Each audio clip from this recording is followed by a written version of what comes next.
ҳамасола бо гарм шудани ҳаво сатҳи оби дарёи Сурхоб ки аз ҳудуди деҳоти Сурхоби ноҳияи Лахш ҷорӣ мешавад баланд гардида ба пойгоҳи обкашии деҳаи Шилбилӣ зарар мерасонад.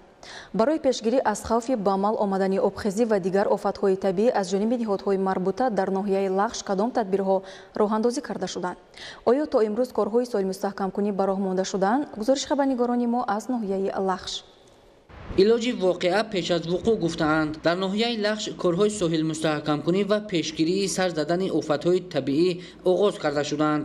бо назардошти оне ки ҳамасола сатҳи оби дарёи Сурхоб баланд гардида ба пойгоҳи обкашӣ ва дигар иншооти обрасонӣ хисорот мерасонад, сокинони деҳаи Шилбилии деҳоти Сурхоб ба ҳашари дастаҷамъона баромаданд. сокинон бо истифода аз техникаҳо соҳили дарёи Сурхобро мустаҳкам менамоянд. ҳоло корҳо тариқи ҳашар вусъат дошта барои мустаҳкам намудани соҳили дарё сангҳои калонҳаҷм ва шағал қабат ба қабат хобонида шуда истоданд. дар соли гузаштагӣ аз сабаби баланд шудани сатҳи дарёи Сурхоб ва таҳдид ба ҳамин пойгоҳи обкашие ки дар ин ҷо мавҷуд аст, зиёда аз 100 гектар замин аз ҳамин пойгоҳ офшорон карда мешавад.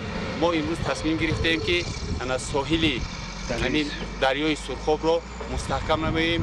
тавре сокинони деҳаи Шилбилӣ таъкид медоранд, таҷрибаи солҳои гузашта нишон медиҳад ки дар фасли баҳору тобистон бо гарм шудани ҳарорати ҳаво сатҳи оби дарё баланд шуда соҳили он рахна ва ба пойгоҳи обкашӣ таъсир мерасонад. иқдоми пешгирифтаи сокинони маҳаллӣ қобили дастгирӣ буда саривақт ва босифат анҷом додани корҳои соҳилмустаҳкамкунӣ ба манфиати кор хоҳад буд.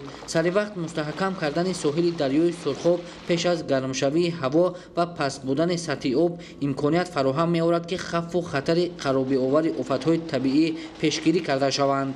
бояд гуфт ки тавассути пойгоҳи обкашии деҳаи Шилбилии деҳоти Сурхоб бештар аз 100 гектар замини хоҷагидорон бо оби полезӣ таъмин карда мешаванд. дар замини корами обии кишоварзон асосан картошка кишт карда мешавад. кишоварзон таъкид медоранд ки агар аз ҳоло соҳили дарё мустаҳкам карда нашавад, ҳангоми баланд гардидани сатҳи оби дарё дигар кореро анҷом додан аз имкон берун аст. мо тасмим гирифтем ки имрӯз барои зиёд намудани ҳаҷми кишти картошка дар мавзеи дашти деҳаи Шилбилӣ ҳаҷми майдони картошкаро зиёд намоем.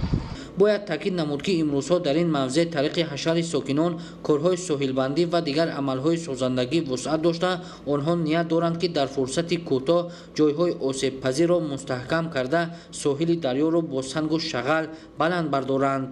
нуриддини Қурбон, Ваҳриддини Исмониддин, мақсади мақсад аз ноҳияи Лахш барои барномаи ахбор.